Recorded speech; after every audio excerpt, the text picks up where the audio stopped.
Les rats. Les rats de Paris sont nos amis. Ils nettoient la ville. Ils la débarrassent des déjections qui risqueraient sinon d'encombrer nos évacuations. Ils sont indispensables à nos vies. Ils sont nos amis. Bien qu'en réfléchissant à une définition simple, une définition raisonnable et rapide et durable de ce qu'il est convenu d'appeler ami, on soit contraint d'admettre que l'indispensable n'y a pas sa place. Un ami n'est pas quelqu'un d'indispensable. Un ami n'est pas indispensable à la vie. Il n'est pas nécessaire, il est même contingent. De ce point de vue-là, un ami n'est pas un rat.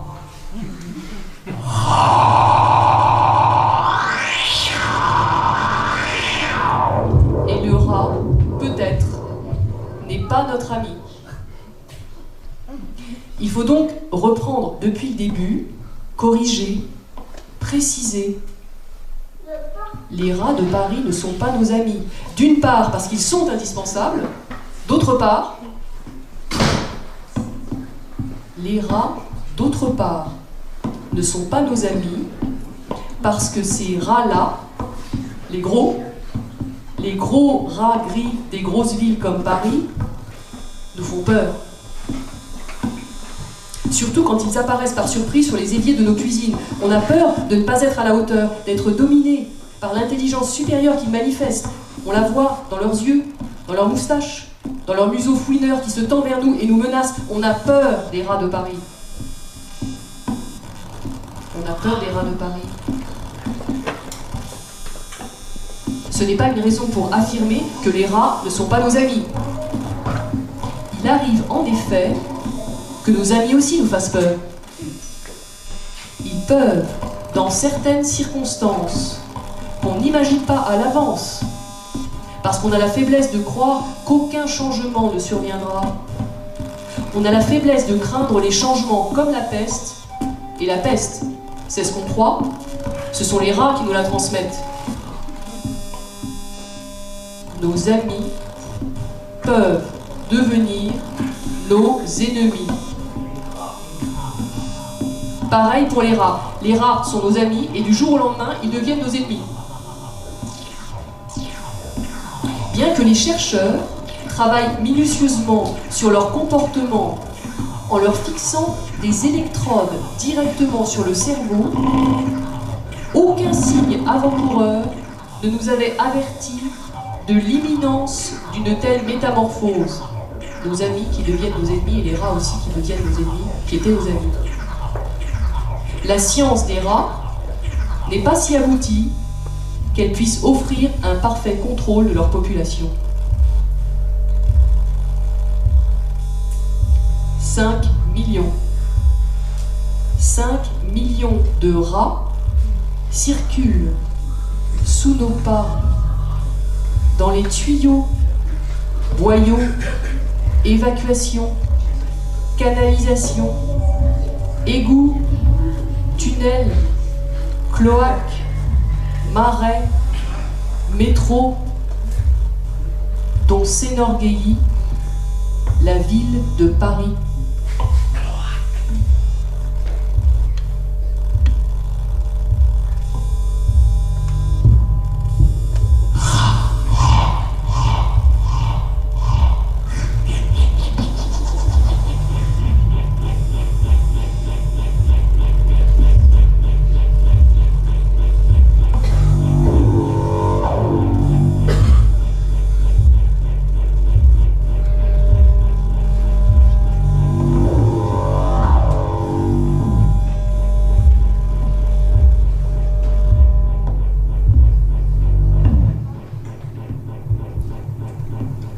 C'est souvent déplaisant de devoir affronter, alors qu'on ne s'y attend pas, un des spécimens de l'espèce rat de Paris. De loin, on se rassure. On se convainc que c'est un chat furtif, un chat rapide. Mais quand l'œil a le temps de voir, Quand il a l'honnêteté de discerner, alors il passe insensiblement d'un constat à un autre, et d'un chat à un rat, et d'un rat à un gros rat.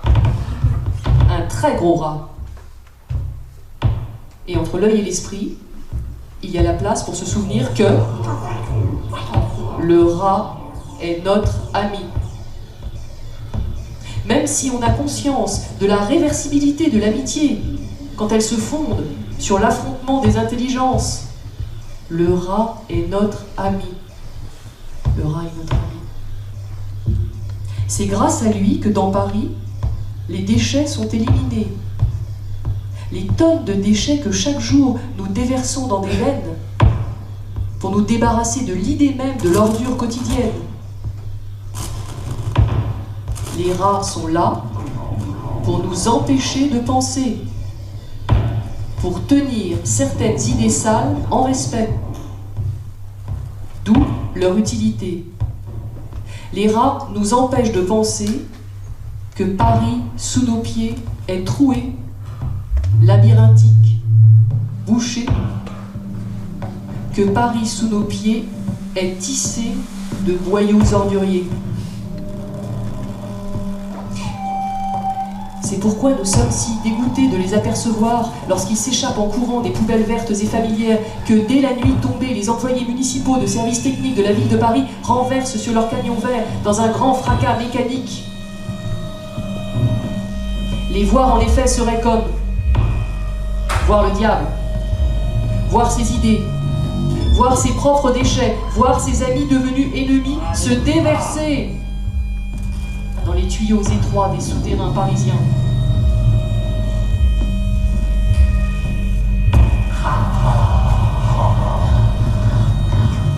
La plupart du temps, donc,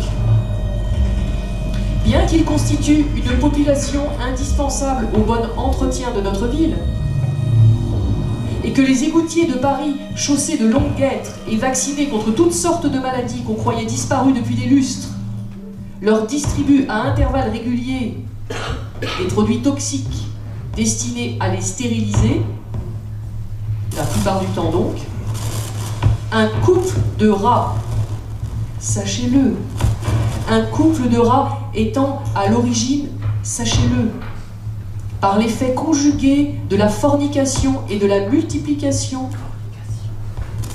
de dizaines de milliers de spécimens. La plupart du temps donc, les égoutiers sont contraints, afin que la population humaine ne soit pas entièrement submergée et décimée par la prolifération exponentielle des rats et par la prolifération conséquente de virus et bactéries nocives véhiculés par ces nombreuses bêtes, les égoutiers donc sont contraints de les éliminer, en respectant toutefois le bon équilibre entre la surpopulation et l'extermination.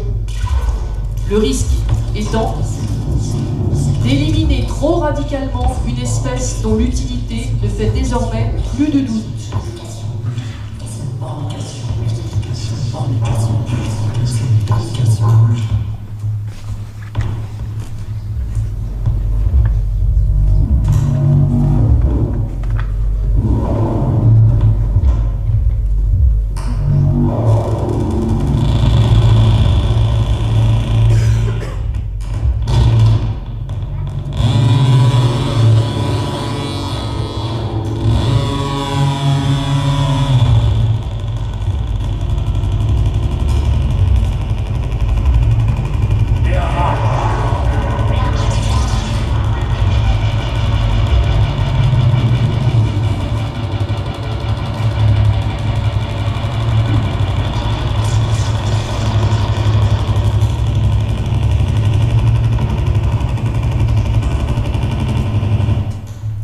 On sait qu'ils sont là, mais la plupart du temps, on les ignore.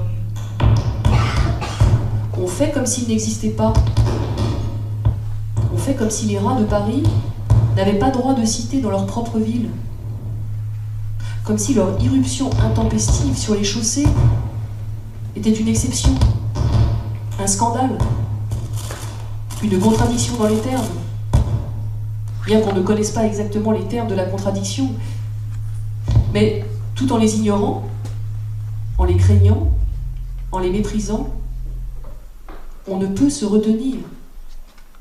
On ne peut se retenir complètement d'y penser, comme on pense aussi. On ne peut se retenir à nos amis ennemis qui ne sont pas indispensables et qui, pour cette raison, ne peuvent pas être comparés à des rats. Les rats, en effet, sont très utiles. Ils ingurgitent, et en ingurgitant, ils assainissent, ils débouchent, ils régulent, ils évacuent. Paris est une ville surpeuplée, une ville secrète, une ville obscure, une ville humide. Paris est une ville souterraine où les rats, les amis et les ennemis prolifèrent.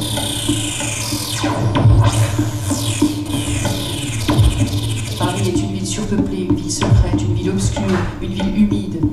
Paris est une ville souterraine où les rats, les amis et les ennemis prolifèrent. Les rats, les amis, les ennemis prolifèrent.